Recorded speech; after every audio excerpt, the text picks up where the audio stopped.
Hi everybody, welcome to our next edition of Who What Wine Pairing. Today we'll be focusing on a really exciting topic, steaks. So that's what we're talking about today. The who is myself, Chef Tim Bodell from Francis Coppola Winery here, and one of our incredible winemakers, Evan Schiff. Hi Evan. Hi. Thanks so much for being here. Thank you. And the wine today, what we're going to be focusing on, we're changing it up a little bit this week. So we've been really drilling down and focusing on a different line of our wines, the diamond wines. Today, I'm really excited since we really, focused on the diamond wines. Now we get to talk about a couple of different lines of our wines. So I'm super excited about that. Yeah. I feel like I really got to know those diamond wines. So I'm looking forward to you kind of holding my hand as we go through these two new exciting lines of wines here. So we have our director's cut, is that right? And then our reserve wines? Yeah, that's what I see. I see some director's cut wines. These are very distinctive labels with the wraparound. You can see it from a mile away. Yeah. And then we have the reserves over on the camera's left. Excellent. And so basically, you were talking about diamond wines. Well, these are going to be the Sonoma County wines. Okay. Excellent. So we're going to dive through them. And tell me about this label here. Is that meant to mimic a zoetrope, right? Yeah, it's definitely a unique label. It's a zoetrope is basically a circular object that it rotates and it mimics motion because it's like flipping cards or whatnot, and it's very early animation technology.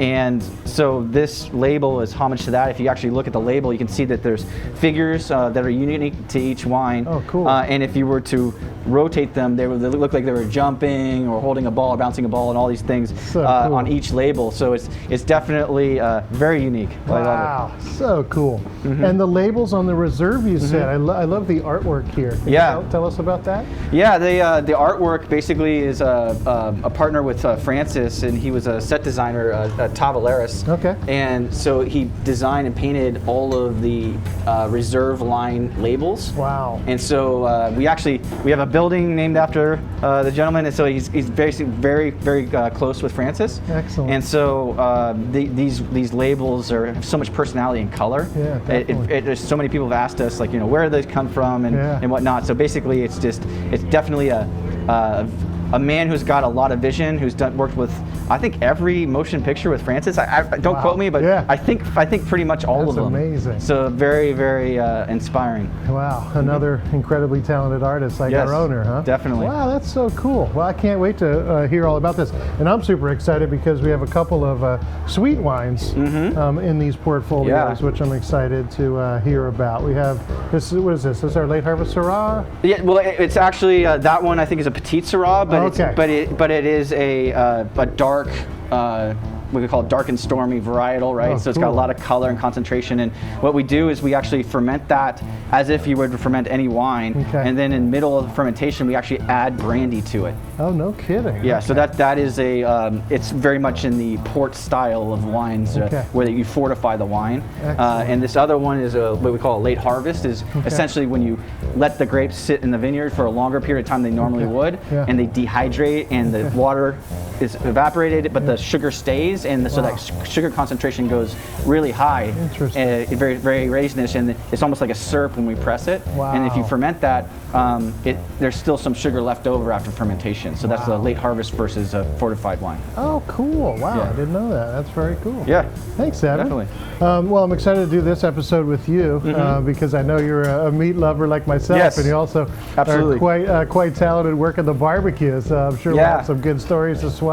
Definitely, about working the barbecue. And back here, this is our sous chef, Mauro Flores. Mauro, thank you for being here. Yeah, no problem. Mauro also just celebrated his 10-year anniversary at the winery, so thanks for all you do here. Wow. Mauro is an absolute machine when it comes to grilling and butchering meat, handling meat, cooking meat, seasoning meat, you name it. This is right up his alley, and I'm glad it's right up your alley, too. I hit my 15-year I believe 3 days ago. No kidding. 15 years with the company. Awesome. Amazing. Yeah, I got an email from HR saying, hey, congratulations. So I've been telling everybody they have to be nice to me. It's the least they could do, right? Yeah. So what do we got? 34 years of combined experience here in this awesome company.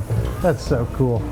All right, well, let's dive right in, shall we? Cool. Okay, so up first, we're going to be doing a sort of an Asian marinated hanger steak. Hanger steak is one of my favorite cuts of meat. I may say that about every cut of meat today because I love steak. Hanger steak, and Chef Morrow's cutting it right now. It's one of the most tender cuts of meat. And we, of course, filet mignon, and today is National Filet Mignon Day, so happy National Filet Mignon Day to everybody, and we will be trying one of those later. This to me is up there as far as tenderness is concerned with the filet mignon. And I really think it trumps filet mignon in that it's got a lot more flavor and more fat content. So it's got a great mouthfeel and it's really tender. And if you cut it across the grain, it just really falls apart. And it takes really well to a marinade. Today we did, like I said, a sort of an Asian inspired marinade. We have some soy sauce, sesame oil, sesame seeds, garlic, ginger, and some green onions in there. Oh boy, look at that. Wow, beautiful, Chef. Thank you. Thank you. And that is absolutely perfectly cooked. You'll see a lot of our steaks today by Chef Morrow. He's been working hard today. This is going to be, this is sort of how we're going to be cooking our steaks today. Medium rare. That's generally how I like steaks. This is from the Primal Cut plate, which is sort of on the belly of the steer, right behind the brisket. Okay. So not right up underneath the forearm, but just a little further back. This is where you will find the plate primal cut of the steer. I can't wait to try this. Yeah, it's beautiful. Yeah, and beautiful. It's got a nice crust on the outside. Yeah. A lot of saltiness. Ooh. That is amazing. Wow. It's very delicate. You were saying that. Yeah, really. Yeah, it's got great flavor. I think it just blows filet out of the water as far as all that flavor is concerned. Yeah. But really nice and tender. Yeah. And a neat grain. I mean, it's similar to flank in that it's really heavily grained. But it's an interesting muscle. It's sort of shaped like the letter H with this inedible membrane that kind of holds it together. And then you fabricate it and you get these two beautiful steaks on either side. Yeah. Yeah. I think that for, I was thinking about the wine when you're describing all that. Yeah. And I think for this one, because it is a little bit more delicate, but yet a lot of flavor, I think I'm going to go red, and I think I'm going to go with Pinot Noir. Okay. And so I think for this one, I want to go with Director's Cut. Okay. So I'm going to try that one out. Excellent. See how that does. Excellent. So here's our Director's Cut Pinot Noir. Looks like we're pouring the 18 vintage. So this is a Russian River. It's we're sitting right now in Alexander Valley, and where Russian River and Alexander Valley meet. Okay. And so I think of Russian River as being known for Pinot and Chardonnay, a lot of that. And then Alexander Valley out here is a lot warmer. Okay. And so that's a little bit more cab. And then we're also really close to Dry Creek. So where we're located with our winery, it's kind of straddling all those different zones. Yeah. So right now, from the Russian River Pinot, which you kind of get, you get a little bit of that spiciness, the coastal influence, okay, right? Because a little closer, it's a little bit of a bowl that has maybe some fog in the morning, and it has definitely some good wind and things like that kind of cool us down. Nice. So let's try this out. Beautiful. Thank you. Beautiful color, not subtle. And part of the reason why I was choosing this one is because it's got a little bit of spice to it. It's got a lot of the cherries and kind of red fruits, but it also has enough flavor and density to cut through the heavier tones of the meat. And I think that since we're a little bit more medium rare, I think that this is a good pairing because it also has a little bit of inherent saltiness to it, like Pinot Noir does. So I feel like that matches up pretty well. Definitely. When I taste hanger too, I almost get like a little livery notes. Okay. You know, it's sort of hanging in there near the belly, so it's around some of those organs. But I think it does pick up a little of that funk, and I think it plays really nicely off that spice you're talking about. Yeah. I think that's a knockout. That is delicious. Hanger steaks have kind of gained in popularity in the past couple decades or so, but historically they used to call it the butcher steak because it wasn't a very marketable cut. Oh, really? So the butchers would take it home, but now, of course, they're finding all kinds of uses for all these sort of different cuts. Right. Hanger steak being one of them. I really enjoy that cut. Nice and tender, though, isn't it? Yeah, nice and tender and Yeah. delicate. So delicate yet flavorful. So Pinot. Yeah. Pinot's very versatile. So yeah, definitely I love think it. it's my favorite varietal. Alrighty. Delicious. All right, well, I'm going to try to save my knife and fork. Yeah, here. definitely. Chef, that was awesome. Yeah, it's very good. Thank you. That was unbelievable. Thank you so much. I'll take that for you. Thank you. Yep. Okay, next up, in honor of National Filet Mignon Day, we thought we'd do a filet mignon. So big, beautiful, juicy 8-ounce filet mignon. So the filet mignon sits. There's obviously 2 on each animal, and it borders the spine. Mm-hmm. So it's part of the short loin and the sirloin primal cuts, and it's a muscle that doesn't move really at all, and that's sort of why it's so tender. Sort of just kind of like sits there on the steer. So as these animals move and work, the muscles that get the most action are usually tend to be more tough, and those are better suited for like a slow cook type thing, like on a barbecue or a braise kind of deal. The filet mignon is sort of your ultimate tender steak. It's a real special one. It also happens to be kind of the most expensive steak, so I don't get to eat it too much. So this is kind of a nice treat. We're gonna prepare it today in a sort of classical way. We wrapped it with some apple smoked bacon, and we're gonna top it with a little blue cheese butter. Okay. So we just took some softened butter, mixed in some really high quality local blue cheese, a little bit of salt and pepper, and some chives. Smush that all up, and then we're going to put a little dollop of that on top of the filet. Yeah. Yeah. Cool. Nice sort of luxurious light lunch on a hot day here at Geyserville. There we go. Thank you, Chef. Ooh, that looks Thank you so amazing. much. Nice cook. Wow. That looks fantastic. Oh, crispy bacon there. That looks good. So what are we going to be tasting here? We're going to get a little smoke, a little funk from the blue cheese and the bacon. And all the steaks that we're eating today, we started on our Parisia. We were talking about Parisias before we got started today. They're Argentinian grill. So all these steaks that we're going to be having today, we started on that wood-fired grill that we fire with a mixture of oak and charcoal to give it that nice wood smoked flavor.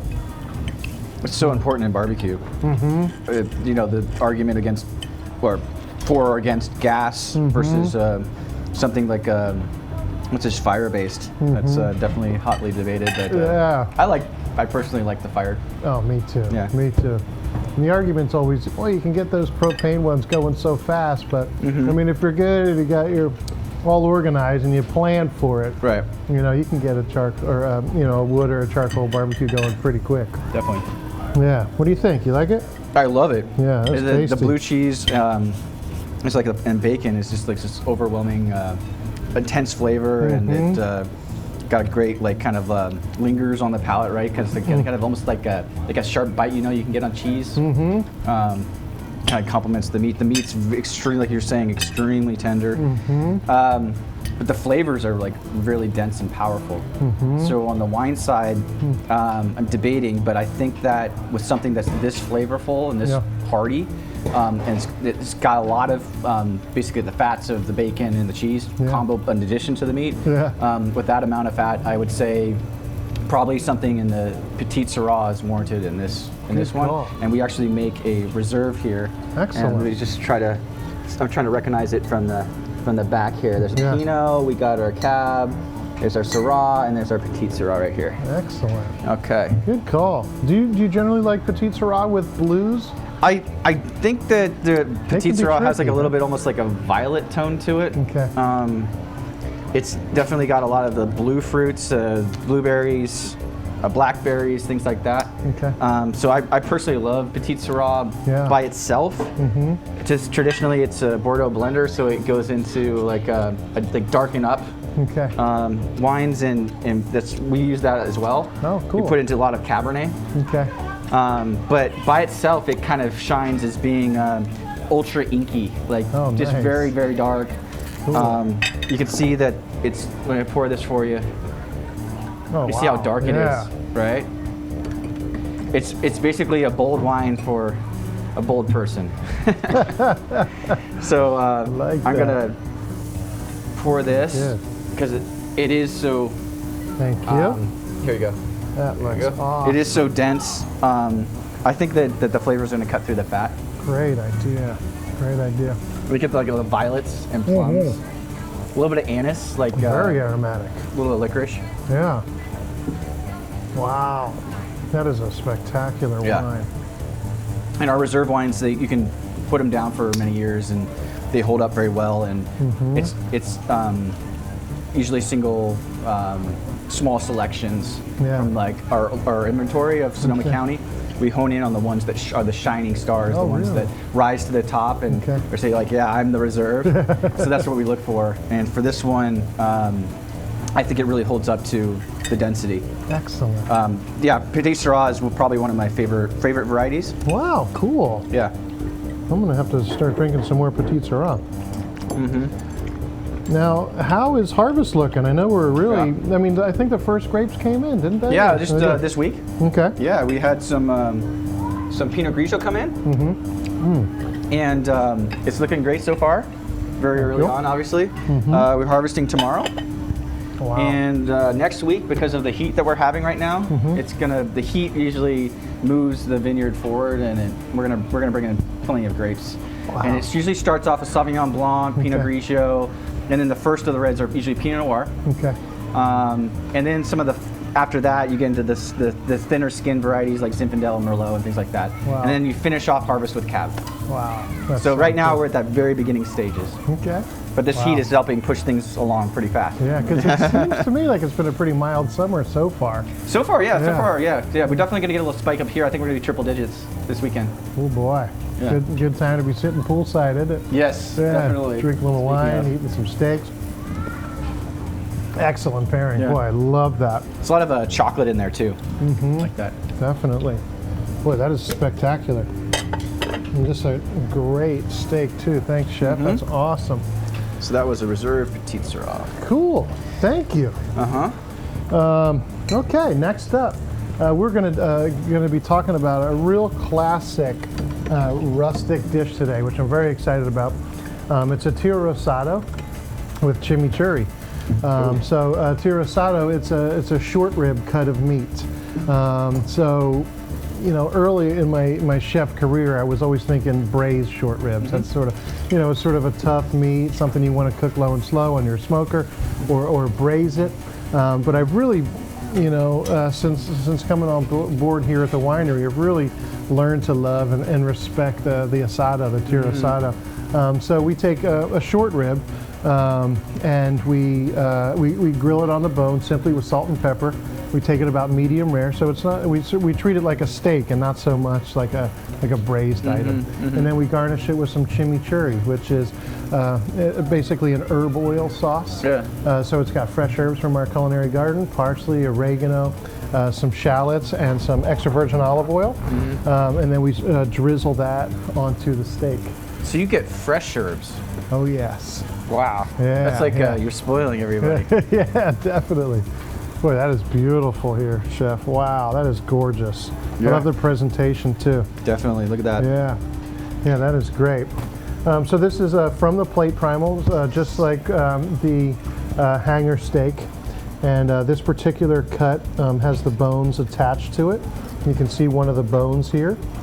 The way we serve it in the restaurant, the steak's about this big, and there's 3 bones attached.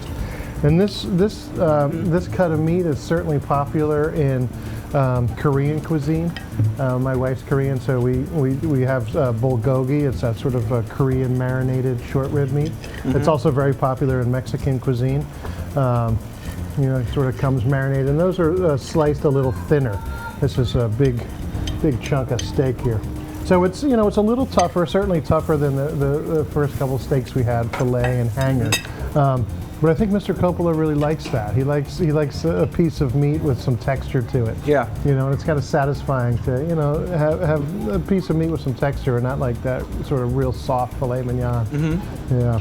But it's very, very flavorful. Definitely. Yeah. So for my family, I have from my wife is from Argentina. Oh, no kidding. I didn't know that. Yeah. So we have a lot of chimichurri type dishes, Cool. chicken and steak and things like this, and so it's like different people or from down there have different versions. Maybe it's a little more acidic, maybe it's a little bit more olive oil kind of base. But and the herbs, like you are so blessed with having your own garden to pull from. But if you had dry herbs, like you can hydrate them, like say for like 10 minutes or something like that to hydrate them out, and then just pull on your some garlic and salt, and you know, basically make your own blend with some white wine vinegar and things like that. Cool. And so you would go to each house, and each person would have their own version of chimichurri. Oh wow! No But kidding. this I like this one. It's definitely got a lot more of that the herbal pop. Yes. That you don't see if you're using kind of dried herbs. Yeah, real fresh flavors, huh? Yeah, definitely very fresh. Wow. I love it. So you guys eat a good amount of Argentinian grilled meats, huh? That's awesome. It's beautiful. So I think that because of it's got the spice, thinking for to kind of pair up that kind of heartiness and a little bit of that spice that's kind of popping out in the front. I think what I'm going to do with this one is go for director's cut Zinfandel. Good choice. Do that one. That sounds terrific. So this is the 17 vintage. Wow. So we get this from Dry Creek. I mentioned that. So we're straddling the different appellations here in Sonoma County where the winery is located. Okay. And so for Dry Creek, it's basically a little pocket. Okay. Known for doing a lot of Zinfandel. A lot of small family wineries are located there. Okay. Or here. And Zinfandel is kind of this bigger.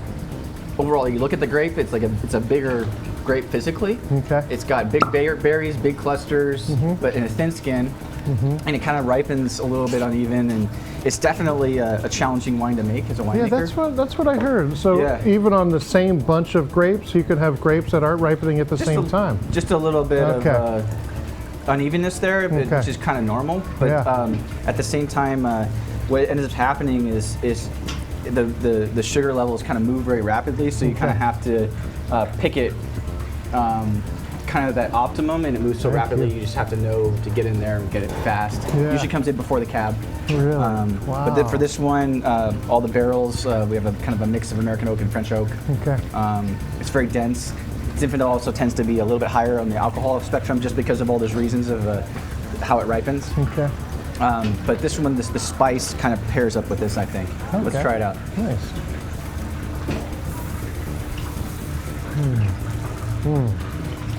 Yeah. Yeah, that has nice spice to it. And I can taste the sort of higher alcohol. Yeah. And it's delicious. I mean, it's a big, bold wine for a big, tough, bold steak. Yeah. I like where you went there. Oh, that's terrific. That's good. It's got like a lot of that like baking spices, so maybe cinnamon or things like maybe a slight ginger or something that's just very kind of like brown spice. Yeah. Not necessarily the green spices, but the brown ones. And then it's got a little bit of that kind of plum and prune type fruit, so darker fruit. But it has a little bit of an acid too, because sometimes when you pick Zinfandel, since there are some pockets that could be, less ripe, then it has a little acid pop to, and quite honestly, you usually get a little bit higher acid than you would expect on a very ripe red grape. Yeah, wow, that's cool. Which has that little bit of a zing to it. And I can see how that really makes sense with, not only a steak that has that nice intermuscular fat, but sort of this oil-based sauce, and the acid of the wine sort of helps cut that. Yeah.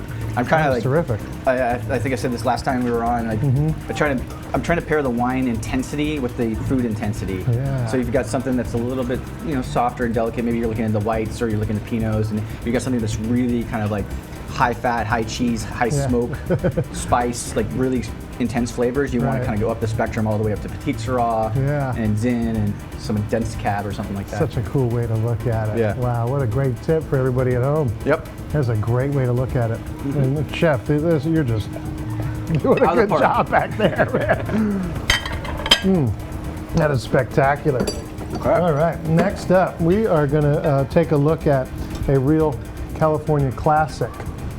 This is our dry rubs Santa Maria steak tri-tip, Santa Maria style tri-tip, which, you know, I guess up until not too long ago, you really couldn't find this cut of meat outside California. I mean, it really wouldn't go too far. So I guess the story goes the ranchers in the Santa Maria area would cut this, cook this, out in the field over open flames. It's a dry rubbed piece of meat, so there's no sauce involved with this. So it's sort of shaped like a boomerang is how I like to describe it, and hence the name tri-tip. There's these 3 points on it. So it's a great flavorful cut of meat. It's from the bottom sirloin, so it's a little bit above the belly, sort of towards the back of the steer. Very flavorful, little tricky to cook perfectly. I think a key is to slice it nice and thin. I can see Chef Morrow back here slicing it nice and thin. And the Santa Maria style is a dry rub of sort with salt, pepper, and we did garlic powder and a little onion powder for some of those allium or onion flavors on the tri-tip. So it's a real cool, definitely California dish, which I'm really, really excited to showcase since we're talking about these California wines. Thank you. Wow, look at that. That's beautiful. Nice char on the outside. Perfect medium rare. And Evan, you said this is one of your favorites to cook, huh? Yeah, definitely tri-tip's a go-to. Yeah. Just because it's affordable. I personally like to cook the thicker cuts. Yeah. Just because they're a little bit more challenging. Yeah. Lower temperature, longer time. Yeah. Keep them juicy. Yeah.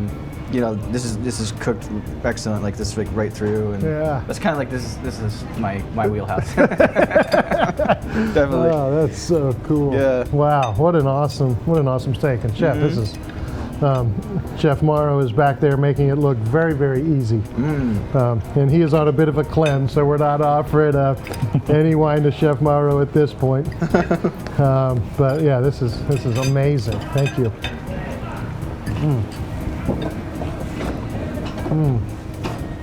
Yeah, delicate, mild, really nice onion, garlic flavors in there. Yeah. Moist, great caramelization on the outside of the steak, which adds nice complexity.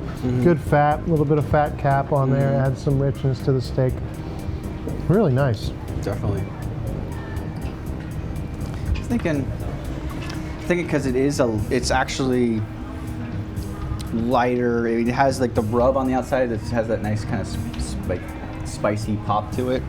But overall, it isn't as like it seems like the fat content's lower. It seems like it's not as heavy. It seems to melt in your mouth a little bit more.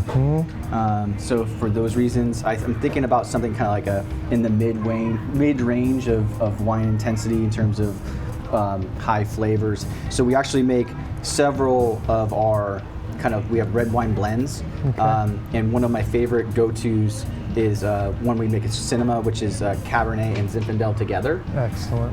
That's my wife's favorite. So we have, which vintages do we have here? We have the 18, so this is a good one. So we basically try to pick the right Zinfandel lot to pair with the right Cabernet lot. It's kind of counterintuitive a little bit because we were talking about how Zin is kind of like this big, spicy, dense, rum-raising kind of wine. Yes. But it doesn't have the same tannin structure as a Cabernet. So the Cabernet kind of can bring some blueberry flavor along with some tannin and some density and some length. It can also dilute down the alcohol a little bit. So it can be, if done right, you can definitely have this right kind of like harmony between the two varietals.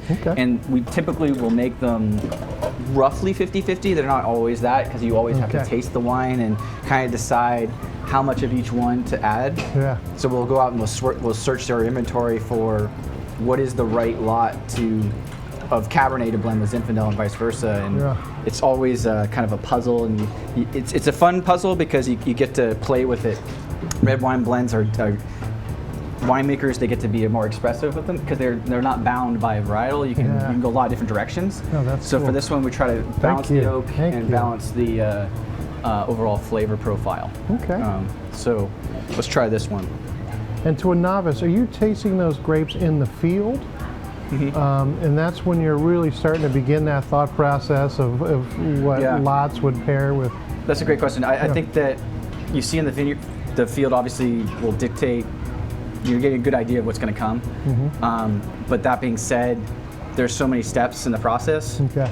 As a winemaker, what we're really trying to do is preserve that great flavor from the field and make sure it happens in the winery. Nice. But I personally like to keep an open mind and make the best wine from those particular lots as they come in, and then as they come in, you have different options. And then I usually do it blind.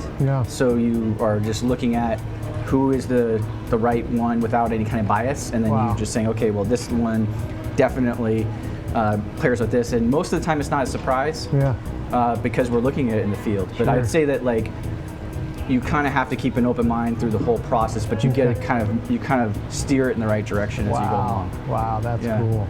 But this one, I feel like it's got a little bit of that. You can kind of smell the Cabernet in it. It smells like blueberries. Definitely. Then it's got that spice from the Zin. And it's a little bit. Dish go well with the Dry Creek Zin. Oh, looks like we got a question out there on Facebook Live. Can we repeat that? I heard something about the Zinfandel. Would a bulgogi style dish go well with the Dry Creek Zin? Bulgogi style dish. So that's sort of the dish I alluded to earlier, was the thinly sliced short rib with the Asian marinade, soy sauce, and sesame.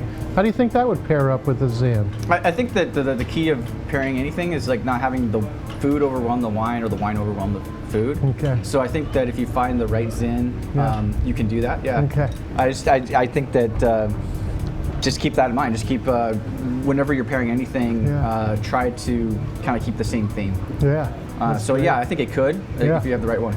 Yeah. Excellent. Thanks for that question out there.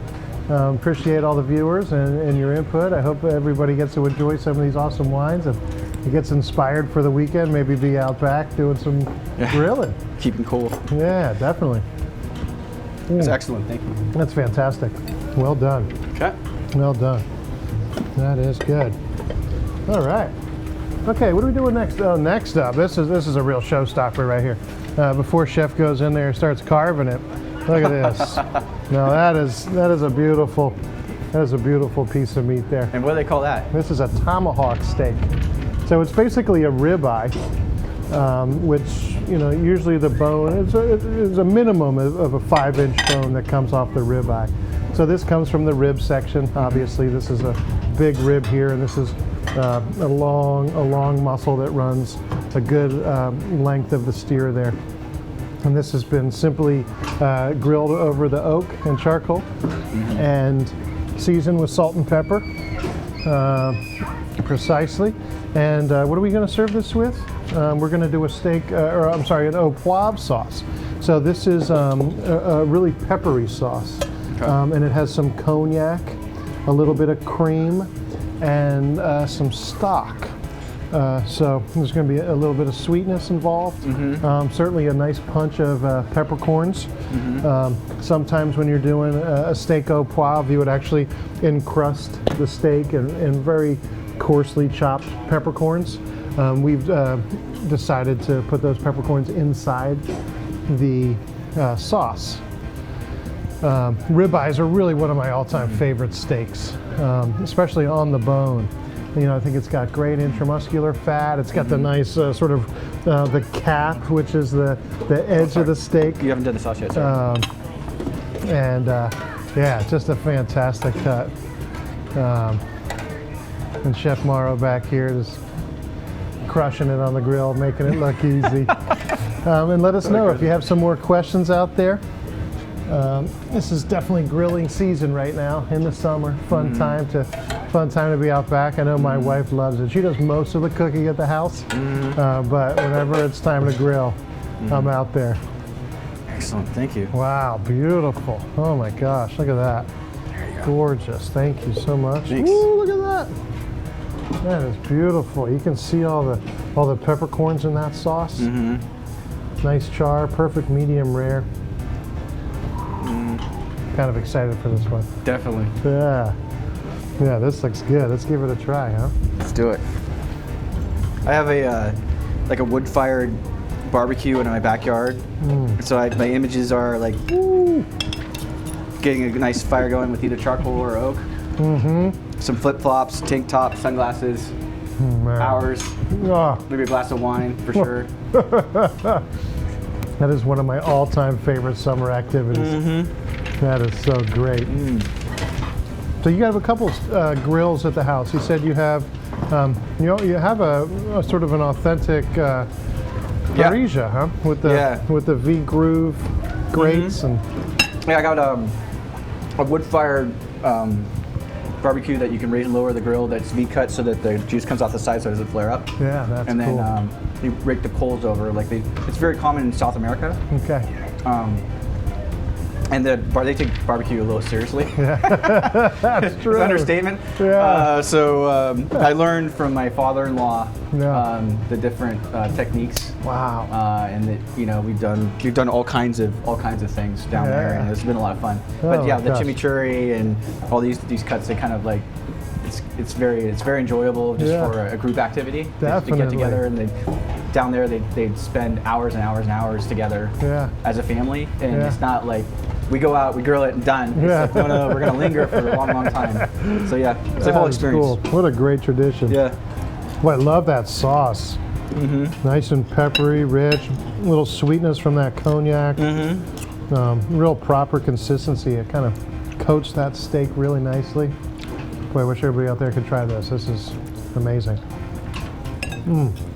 Are there recipes online for these, or? We not yet. But we can work on posting those. Yeah. This is a great, real great, easy sauce. I like, not every recipe calls for a little stock. I do like a little beef stock in mine. So I start with a base of beef stock, and then I reduce down, and then I add, or actually first off I start with a little bit of cognac in the pan and light that to burn off the alcohol. Then I go in with stock, and then reduce that down, and then add a little cream at the last minute and some crushed peppercorns, and kind of reduce it to bring it all together. So with this one, because the flavors are so intense, we need a bold wine. So I want to go with Reserve Cab on this one. Oh, nice. I was kind of seeing, well, which dish should we pull out for this one? So this one, this is our 2016 Reserve Cab from Alexander Valley. It's from our Furlong Vineyard. The thing that caught my attention too when you're describing it was the pepper. And for me, when I taste a good cab, it has a little bit of that, like an anise character or black cracked pepper, sometimes white pepper, definitely lots of pepper descriptors, cloves, things like that. So I think it's gonna marry well with this, and then also I feel like the sauce gives it like a lot of saltiness and savoriness, and we just a lot of stuff, a lot of wine weight to stand up to that. Definitely. So let's try with one of the heavy hitters that we got. Oh man. I mean, we could easily be in one of the great steakhouses of the world right now. Yes. Drinking this incredible wine and having this steak au poivre. What a treat. Oh my gosh. What is to die for? Do you have a, you said tri-tip? It was your favorite steak, huh? Well, that's the one I usually do the most often because it's just readily available, nice price point. It's just, we don't eat filet mignon every day. I'd love to. I know it's just, I shouldn't say that on today, it's just like, the reality is it's like, I do a lot of barbecue. Yeah. So I just don't want to do that. I can't do it all the time. So anyway, so that would be a go-to. The other one is we kind of mix it up. We have some whole chicken, or we sometimes will have a like a mild Italian sausage that's not pre-cooked. We do that ourselves, and then for steaks, either most commonly New York, tri-tip, all kinds of whatever cuts tickles our fancy that day. Yeah. But, Oh my God. but for this, I think that for the wine, I'm looking for something that is going to kind of the reserve is I was described before is we're looking for the shining star of our inventory. So we'll bring them all in and look at individual vineyards. Yes. So this one, it's got great color density. You can see how inky the color is. Definitely. Wow, that is spectacular. I get a lot of Where's this fruit from? It's from a furlong vineyard. So this is Alexander Valley. Okay. It's right out here. It gets quite a bit of heat. Yeah. You need that for Cabernet to ripen all the way through. Okay. So we thought that this one kind of stood out from the other Cabernet that we get from Alexander Valley. Okay. And we were looking for something that is classic California Cabernet. It's definitely bold. Jumps out of the glass. I can get a lot of oak when I smell it. A little bit of vanilla. Yeah. It smells like a nicely toasted French oak barrel. Boy, this is a nice wine, yeah.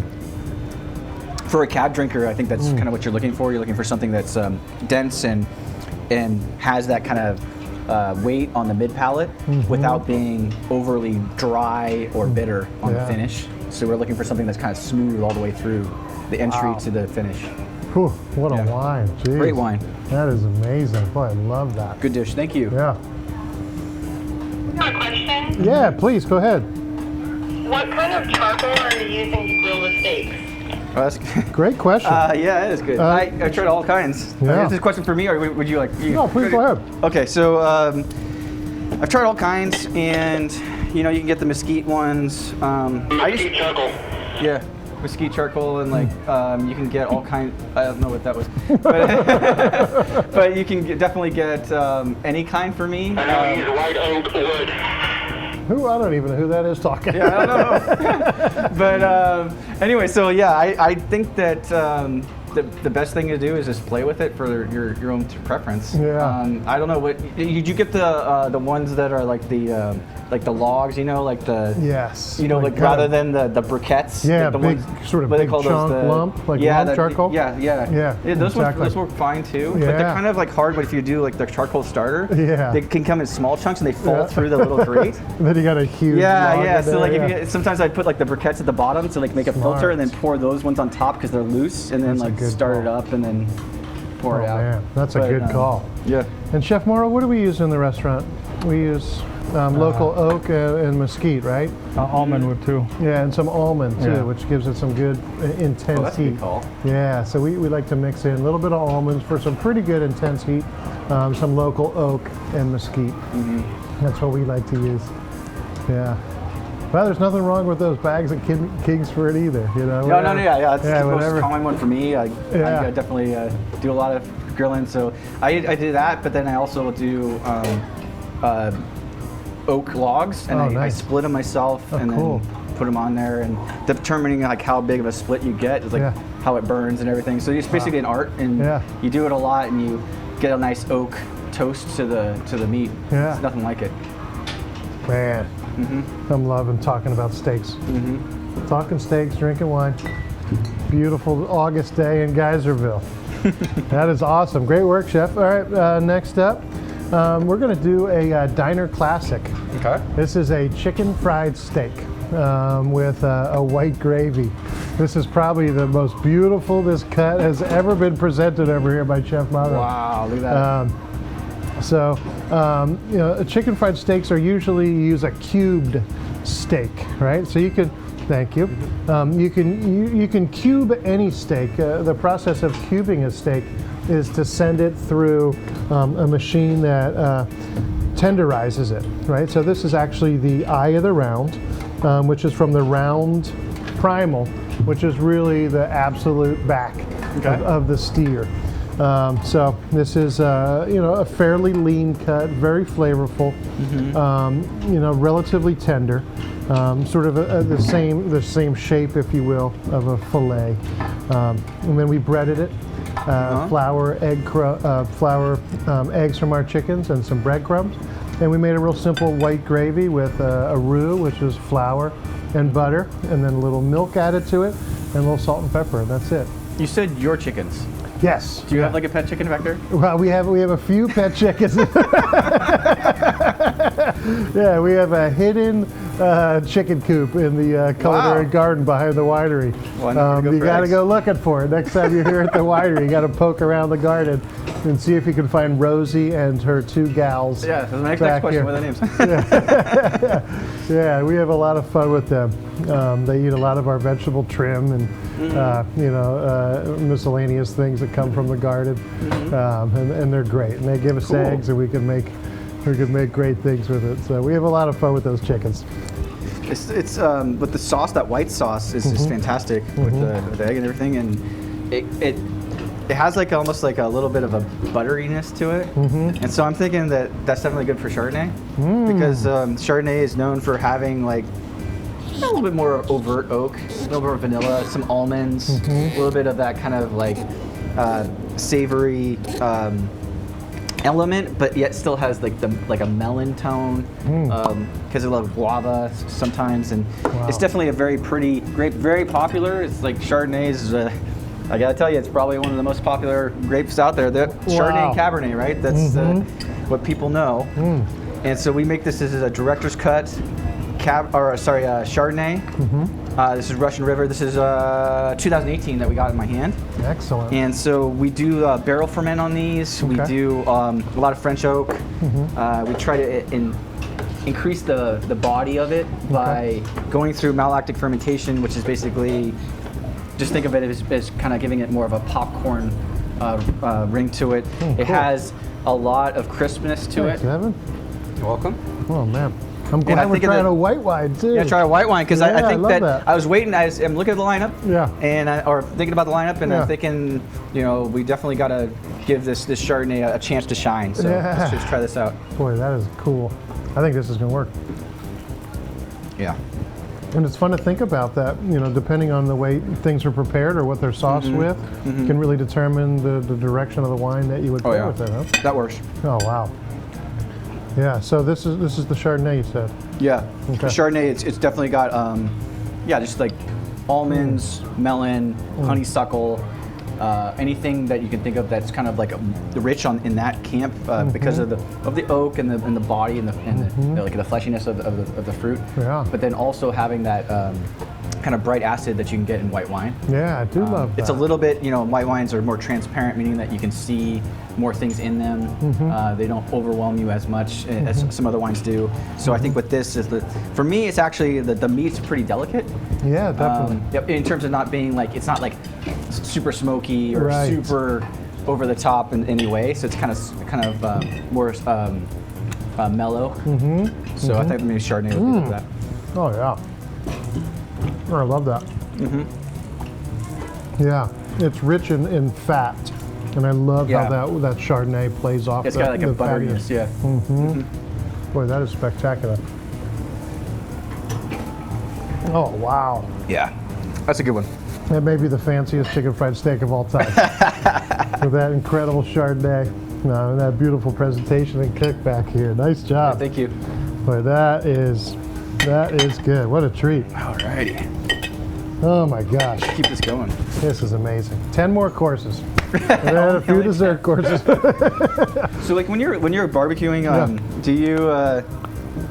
have you noticed that there's like a regional preference for how well it's done? Like I've kind of noticed that, I don't know about this. Like, do you think more people that are from the West Coast like rarer, and then like people? Because I noticed like people from like our South America, which is one of the countries or zones I'm familiar with. They like it more well done. And have you noticed like other patterns like from around the world of people how they like their steaks done? Yeah, I can't really say that I've noticed that. I can't really say I've noticed that necessarily. I'm kind of a medium rare guy. Yeah. Ribeyes I do like, and more fattier cuts. I like to take to medium. Gives a chance, I think, for that intermuscular fat to render out a little bit. But yeah, that's a good question. Anybody out there? How does everybody out there like their steaks? I'm curious to know now that you're asking that. Yeah. And I didn't have a lot of steak growing up. I mean, did you have steak growing up as a kid? Okay. I did. I mean, maybe not all the time, but of course. I mean, of course, in the sense that like it's kind of common. early memory Yeah. to how your dad out there, whatever, cooking a steak. That's very on the Weber. Yeah, definitely. Yeah, I think my son's got it pretty good. We eat a lot more steak at the house than I did growing up. So, yeah, that's fun. Cooking steak is great. Okay, next up, we're gonna change it, and we're gonna be talking about a braised item. So the technique of braising is when you take a cut of meat and you brown it, like whether it's in the oven or you sear it in hot oil in a pan, and then you cook it in a flavorful liquid is basically the definition of a braise. And you submerge it so it's sort of swimming in that flavorful liquid. And then when that cut of meat becomes tender, you remove it from that liquid and you reduce that liquid way down, and then you coat that piece of meat with that reduction of that braising liquid. Wow. So this is a veal ossobuco, which is a real beautiful classic Italian dish. Thank you so much. It's hot on the bottom. Oh, wow, that's amazing. So ossobuco in Italian means bone with a hole. And for everybody out there, veal, it's about a 2-year-old steer. It's about a 700-pound animal at the time that they're processed. This particular animal is grass-fed. It's free range. It's not the days of old where these animals were mistreated. This is a very well taken care of animal, this cut is from the shank. So it's from basically the knee to the ankle is where you get these cuts. So you can see this would be the bone going through the leg, and they cut it like this. So what we do is we sear that first, and then we cool it, and we take a piece of string and we tie it around the piece of meat so it holds together while it braises. It cooks for about 5 hours. Oh. We cooked it in some beef stock, mirepoix, which is onion, celery, carrot, and some fennel, some bay leaves from our property, and toasted peppercorns. And we just basically braise it until it, just almost falls apart. Yeah, it's like pulling off the bone right there. It is, yeah. And then the best part is the marrow, which is in the center of the bone. So that's a real special treat. So this is a little something to change it up. A braised piece of meat instead of a true The patience steak. to do for 5 hours. Yeah, definitely. I was here bright and early this morning getting this going. It's coming apart. It's definitely it's well cooked. Oh, wow. Yeah, look at that. Yeah, it's just beautiful. Yeah, it should have a lot of mouthfeel, from all the gelatin in the bone. Wow. That's delicious. And it's topped with what's called a gremolata. So that's toasted breadcrumbs and some fresh herbs from the garden, a little bit of lemon zest, and some chili flake. It gives the dish a little crunch and some great flavor as well. Traditionally, this would get served with maybe some creamy polenta or some risotto with saffron. I can see risotto for sure. Yeah, wouldn't that be good? Yeah. Yeah, I knew we've eaten a lot of steak, so I didn't want to put too many starches on the menu. But yeah, I mean, that's really unctuous, isn't it? Yeah. I mean, it kind of sticks to your lips. Very, very rich. Tons of umami in there. Yeah. That is delicious. Nice job.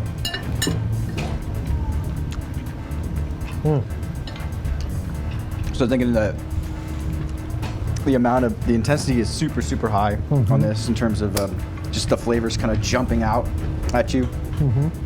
Something to stand up to a dish that's strong. Yeah. One of my go-tos would be probably Syrah. Okay. And I choose that also because there's a lot of caramelization in the dish, the umami that you were talking about, which is like the kind of that kind of almost thickness. How would you describe that? It's almost like it's described so many ways. It's basically like it's a mouthfeel, right? It's a textural. Yeah, definitely. It's a mouthfeel. I mean, and it's beyond the realm of the other four senses: sweet, sour, bitter, salty. Yeah, it's that mouthfeel and the sort of undescribable taste. Soy sauce and some wild mushrooms. Those kinds of things may contain. Recently that. discovered, right? Yeah. Like within the last lifetime or so. Generation. Definitely. So anyway, so for Syrah, it's known for having a little bit of a powerful kind of spice, a little bit of a smoke, a lot of bold flavors. Okay. It's also known for being meaty in some cases, because it has that mouth coating texture. Okay. And we tried the Petite Syrah earlier, and this is the Syrah. Yeah, so the Petite Syrah is a different grape than Syrah. So this is a different varietal. Okay. It's, there's a lot of good Syrahs that I know of from like the Rhone Valley in France.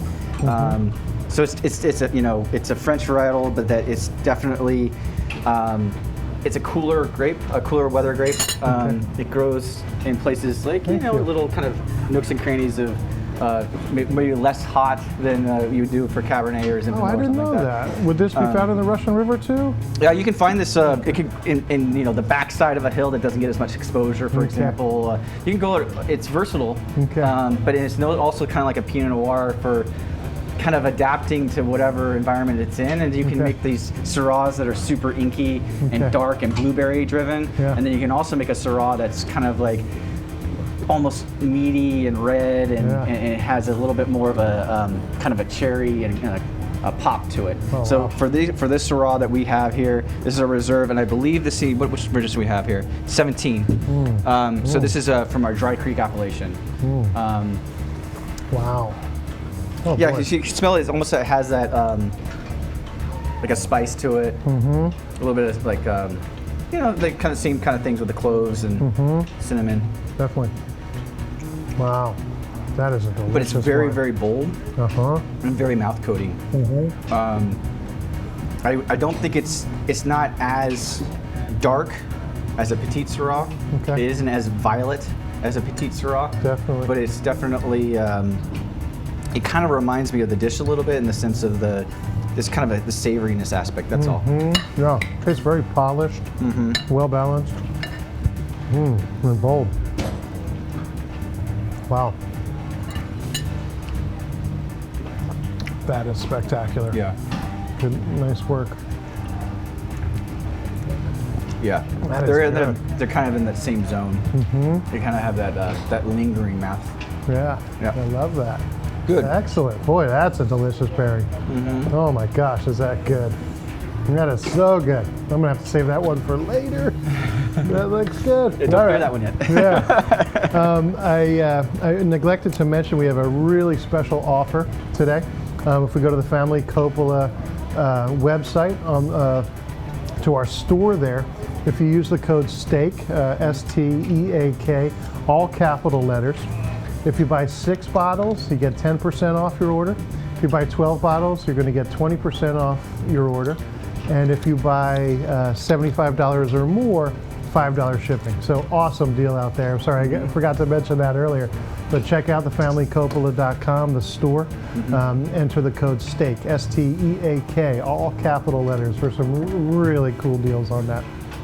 Last but not least, as far as the steak is concerned, man, Chef, awesome job today. I'm gonna go home smelling real good with all this incredible meat that's been cooking over here. This is a New York steak, also known as a Delmonico steak, a strip loin, a Kansas City steak. It's from the short loin region, so it's sort of the back area.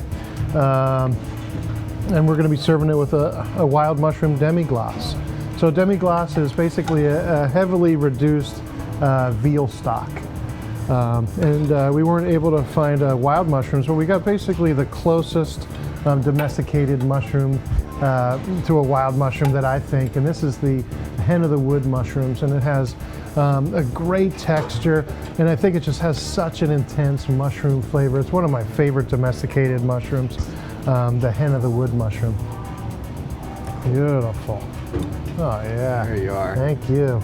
Finish it with a little sea salt, Chef. That's beautiful. Wow, that looks excellent. Nice fat cap there. Beautiful consistency on that sauce. That looks terrific. Nice. I just know that you're not supposed to eat mushrooms you don't know. Yeah, that's true. I took a mushroom class in college. Did you? Yeah, we went out, and then the name of the game is you gotta identify like one that you're really good at and just stick to that one and don't deviate. Yeah, Don't go off true. into like, I think it's okay. No, the wrong mushroom will ruin your day real quick. Yeah. Yeah, I stick to definitely a few when I go out foraging. Well, you do that. Yeah, I do. But there's only a handful that I'm overly comfortable with. Exactly. Yeah, the morels, chanterelles, porcinis, those black trumpets, those kinds of things. Actually, we do have one more steak after this. Sorry, we're going to be ended on actually a great note. But yeah, this has got great intramuscular fat. New York's have that really nice fat cap on there. I think the wild mushrooms certainly add a lot of that earthiness. What do you think of those hen of the woods? Aren't those something else? Yeah, they're definitely good. Really full flavor. I love mushrooms. I like to put them on just about everything. I like to have them with like eggs in the morning. Put them on salads, either raw or cooked. Gosh, man. I could take a big portobello and make a portobello hamburger. Nice. Because they're like this, like a big dish, right? Yeah. And then you kind of like marinate it because like a bowl, and you can marinate the inside, and you just put it on the barbecue. And Soaks make a up all hamburger. that good stuff. Oh my Anyways, God. yeah, it's versatile and flavorful. It's good. Yeah, definitely. What do you think? What kind of wine are you thinking? Well, I think that it's got a little bit of that nice caramelization on the crust. The mushrooms and the sauce, kind of very salty. Not too heavy. So I think on this one, I think I'm gonna go with the Director's Cut Cabernet. This is our 17 vintage. Okay, I'll go with this nice. one. Excellent. And we tried a Cabernet earlier. So we did, but that was the reserve, and then Okay. this one is the Director's Cut, which is it's from the region of Alexander Valley, right out here. Okay. You can see the beautiful picturesque mountains out here. So Oh my gosh, so nice. so this wine is comes in kind of last in the year in terms of all the other varietals are coming in first, whether it be Pinot Merlot and Zinfandel and things like that. This is one of the last ones because it requires the most heat to fully ripen. Okay. And we're looking for something that's going to have some of that blue fruit concentration, and also, definitely a lot of French oak is used, French oak barrels. Yeah. You can see the color is quite nice. Wait, on our next steak, can you do a little demo on opening a bottle of wine? Sure.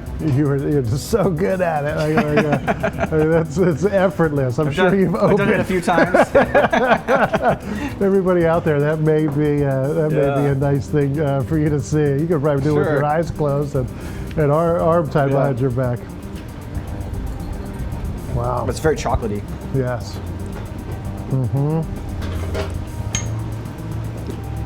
So it has a density. So this is for our tiers. It's probably the Cabernet that people are most familiar with from us, from the Sonoma County. Okay. Because we offer it, and it's got, I love it. It's got like a devil that's jumping on top of the ball, the bouncy ball here. It's just, so it's cool. just like kind of iconic. Yeah. We mentioned Chardonnay before. We mentioned Cabernet kind of being like the king of varieties in terms of people's familiarity with them. And there's a good reason for it because Cabernet is so versatile. It goes with a lot of different things. Definitely. So this wine, I think we're kind of hitting the sweet spot in terms of the wine not overpowering the food and the food not overpowering the wine. So many of the wines that we make as a company are meant to pair with food. And so you don't want to be too heavy-handed with the oak, for example, or too sharp with the acid. You kind of want to be in that sweet spot. Yeah, as a chef, I just love what the winemaking team does with that. I mean, all the wines, like you said, really pair nicely with food. Yeah, very chocolatey, toffee, kind of like the oak influence, but then still has that nice kind of bright entry. It kind of reminds me of, at this kind of level, I think it's kind of in its prime. You can put this down for a little bit, but it's ready to go now. I mean, you can buy it from our winery, and you don't have to age the wine for a long time. You can just ready to go. Get home and pop it open. Ready to go. Boy, that is terrific. Such great fruit on there. Delicious. Oh boy, what an awesome pairing too. That is spectacular. Nice job. All right, one more steak. This is. Can I do one more? I'll try. Yeah. So this is the next up is the skirt steak. So we've had a number of steaks from this region. So it's sort of the belly region. There's an inside skirt and there's an outside skirt. This is the outside skirt. Now the thing with steaks and what Chef Mauro is so good at is the way you fabricate steaks. Is you cut it against the grain. Okay. Right. So we have a steak like this. The inclination would just be to start going it and cutting like this. And Chef Mauro is so well versed in this. He cut it in half, and then he's going to cut the steak like that, so it goes across the grain.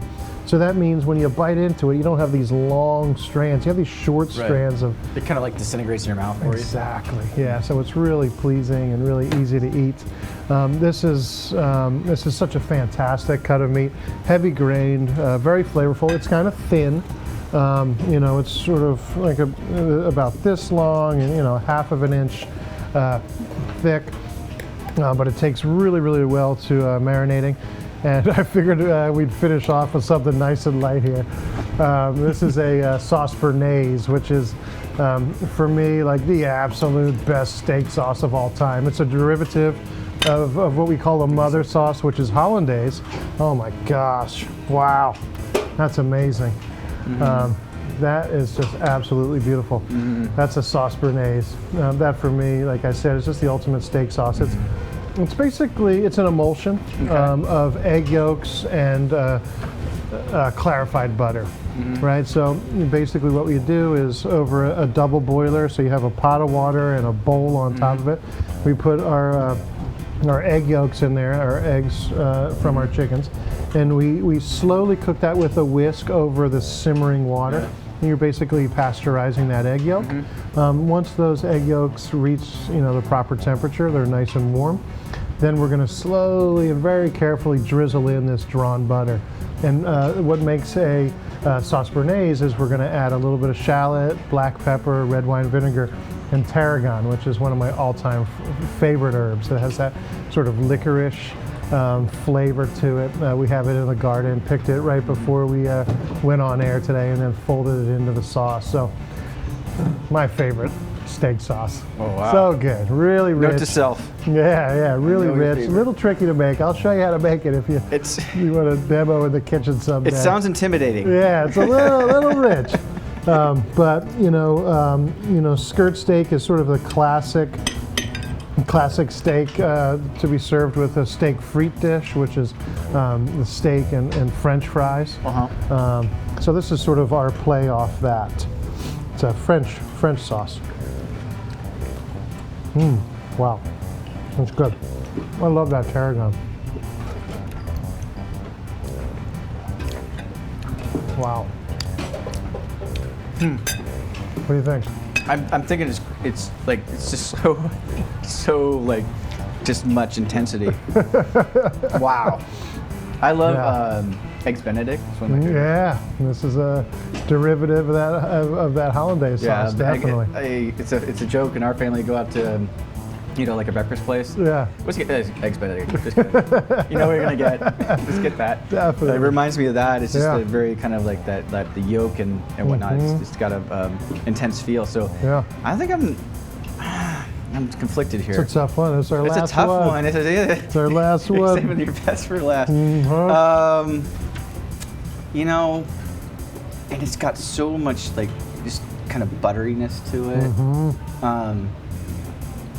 I'm thinking it's so intense that I might want to just try to go for the dessert wine. Almost. No kidding. Yeah, just because it's just so kind of thick. So that wine has it's higher alcohol. It's like 18%. No kidding. And it's just it might hit that. Let's just try it out. I mean, I'm going out on a limb here. I love it. Why not? Why this is our dessert wine. This is made from our Barmerlong Petit Syrah. This vintage is the 16. Okay. And I think I mentioned this before. I did this one. It's always a hair-raising experience to try to get the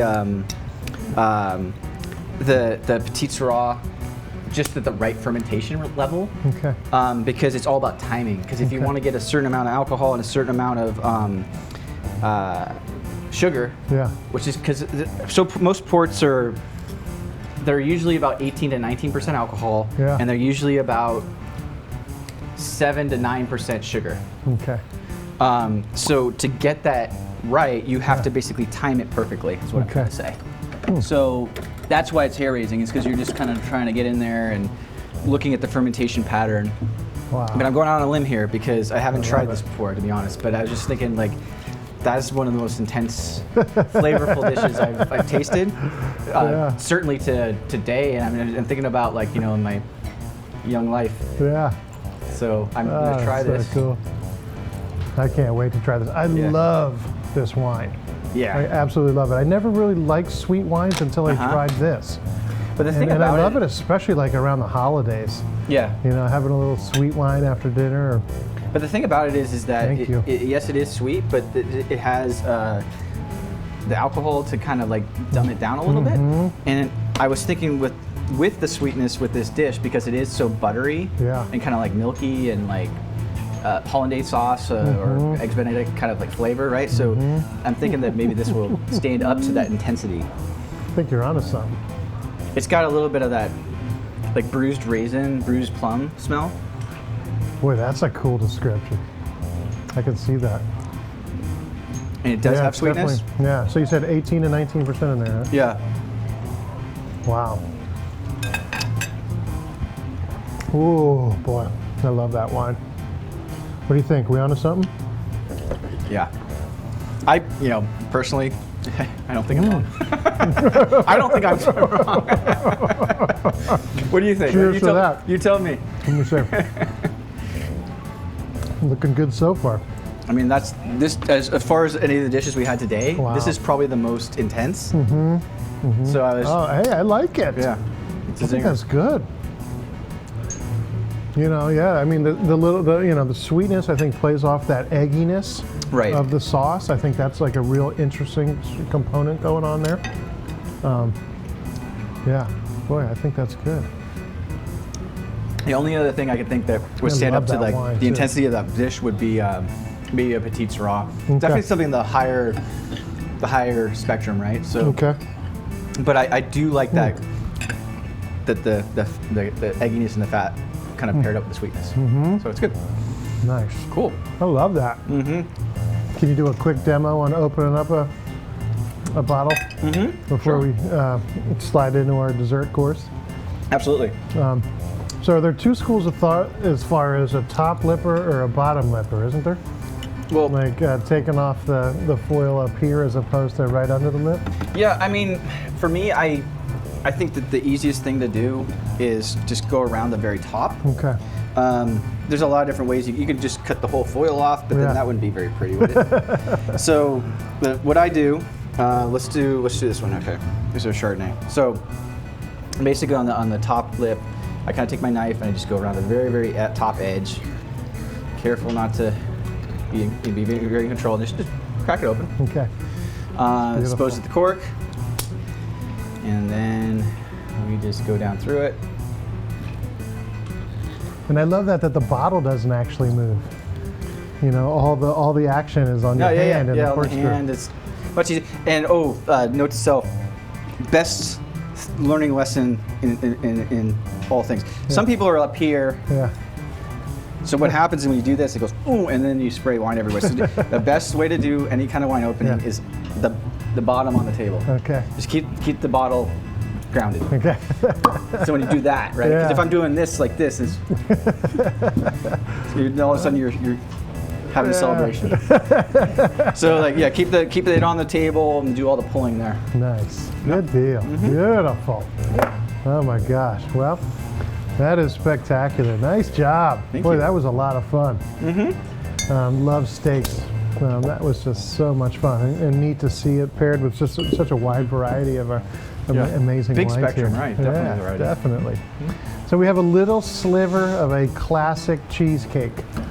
Just a tiny, tiny little sliver. This is a. Is that a sliver? Yeah, exactly. Yeah, this is a classic New York style cheesecake. You know, buttery graham cracker crust, cream cheese, eggs, all baked together into this beautiful little sliver portion here. So, do you like cheesecake? Yeah. I'm on a diet, but yeah, I'll Are you? definitely. I'm just kidding. No, I love cheese. Actually, cheesecake's my go-to. I like it with either blueberry, strawberry, you know, all the Yeah, fruits. definitely. Maybe lemon. Yeah. Oh yeah, me too. So good. All right.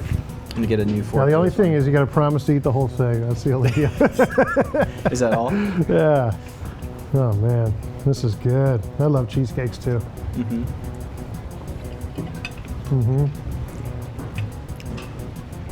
It's like it's pretty actually spongy. Yeah, it is. Yeah, it's got a nice texture to it. Not too dense, not overly fluffy, but yeah, nice mouthfeel. What is the type of cheese that you I think it's cream cheese. Cream cheese usually. Okay. Yeah. Well, I mean, I love it. I'd never made one before. yeah. Yeah, they're pretty. It's a pretty tasty dessert. Nice way to end. Kind of a classic steakhouse dessert. Definitely. Yeah. What are you thinking for something like that?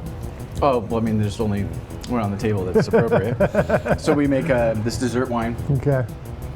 So this late harvest. This is our Semillon. This is for our. I'm just trying to see what the vintage is. Where do we got the vintage here? Late harvest. I think this is our. We haven't done this one in a while. Okay. So 2014, 2016. So Okay. anyway, so the late harvest Semillon is. I think I mentioned it earlier. What you do is you just leave it in the vineyard. Okay. So it's literally a late harvest. Wow. And we're so talking like it turns into raisins. October? No. Oh, really? That dry? Yeah, it turns into Okay. raisins. It's basically syrup when you press it. Wow. So we've done this for a number of years. It's since it is, you know, most people come in for Cabernet Chardonnay, but Yeah. for these, they are still popular for a sweet wine. Okay. The sweetness level is. Think of it as about basically when you harvest it, twice the sugar level you would see in a normal white wine. Oh, wow. So it's a super, super high sugar level. Okay. Makes it very syrupy. Let's get me a glass. And that's the varietal, the Semillon? No, so well, Semillon is it's a white grape, but Okay. we think it makes a nice late harvest. Okay. It's, I guess, most akin to something like maybe a Viognier or something like Okay. that. Gotcha. Um, Do they use that varietal in non-late harvest? Yeah, I mean, you Preparations? can. I mean, Okay. wine is it's a very versatile thing. I think people have their comfort Thank zones you. of what they're used to. Yeah. But I mean, you go into Italy or different places around the world, and there's all Yeah. kinds of varieties you haven't even heard of Yeah. that make fantastic wines. It's just for Semillon. For us, it's not readily available. There's not a lot of it growing around. Okay. There's a lot of Chardonnay, Pinot, Cabernet, Zinfandel, things like that. But Semillon isn't something that is in huge, huge demand. Okay. But we found a nice a vineyard of it, and I think that this one, it does well out there in terms of, sometimes you try to get it basically to almost fall off the vine. Like Okay. it's Wow. like you make an ice wine or something like that. Yeah. There's really, really late. It's almost Christmas, and Yeah. you're harvesting it. So Wow. we're bringing this in pretty much last. No kidding. Wow. That's amazing. It's got a lot of very intense florals. It's almost like Fruit Loops. Ooh. No kidding. Wow. It smells kind of like Fruit Loops and kind of like white flowers and. I love that Fruit Loops. That's amazing. Very sweet. Yeah, that is going to be terrific with this cheesecake.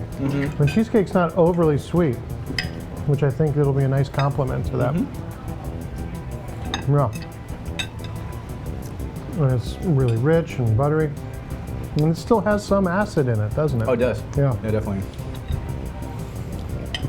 It's Wow. Acid is your friend as a winemaker. Definitely, yeah. Wow. That was delicious. The acid helps it pair up with food, and it also cuts through like heavier dishes. Okay. So acid, we love it in terms of its balancing effect. That's amazing.